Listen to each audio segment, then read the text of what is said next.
One of these films had a soul. Can you guess which one? I can't go if you're looking at me. Oops, actually, scrap that.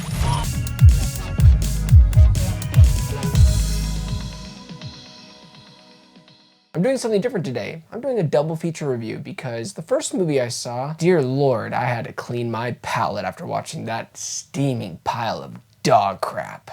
You are being, without a doubt, the supreme, absolute worst. On to the first movie, Borderlands.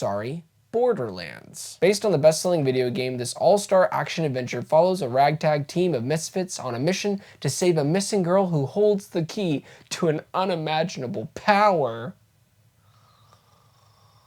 This movie blows. Right off the bat, exposition and world building. Done completely wrong. I am supposed to be sucked into a world, immersed into this environment, and I am fed something that is hollow and soulless. Clearly, this movie is an attempt of Guardians of the Galaxy-like vibes, and some people will be like, 2009, that's when the game came out. The movie came out in 2014. Well, guess what? Guardians came out first, if you want to get real, because of the comic books. And also, this idea of teams and misfits coming together, it's not even that truly original, especially in the last couple of years. So whatever. But if you want to do this idea, you have to sell us on the characters and their dynamics, their charisma, and they have none of that.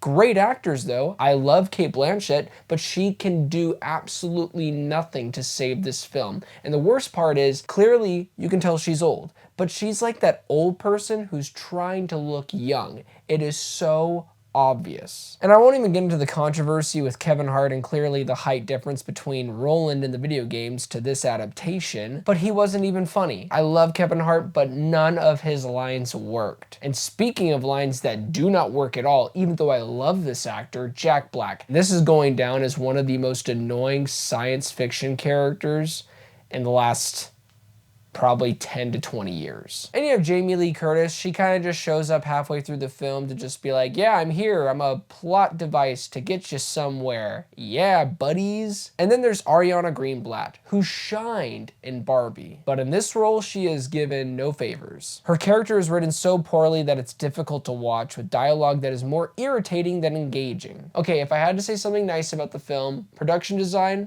was pretty solid, and CGI for the most part worked for me.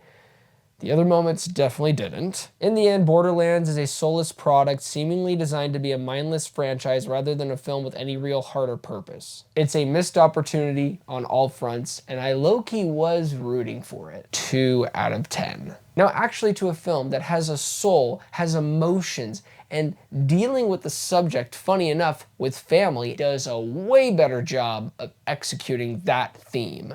Cuckoo. A 17-year-old girl is forced to move with her family to a resort where things are not what they seem. Number one, I just have to bring them up, Dan Stevens. This is Dan Stevens' year.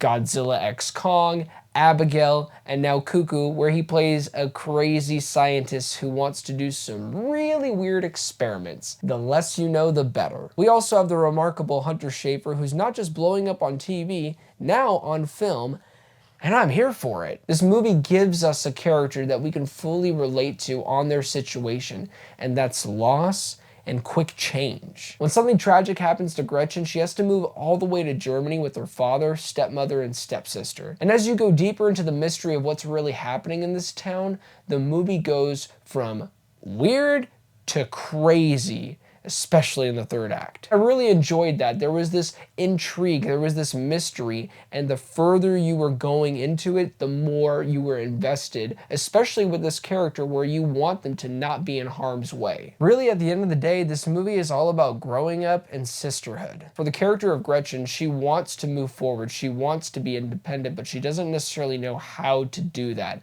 And in this narrative, we are given very intense circumstances of Gretchen truly growing up and standing up on her own 2 feet while also trying to be the sister that she needs to be for her younger sister. Overall, I had a good time with Cuckoo, and if I had to give it a score, I would say a 7 out of 10. So if you enjoyed this video, don't forget to like and subscribe, but most importantly, do not forget to be blessed.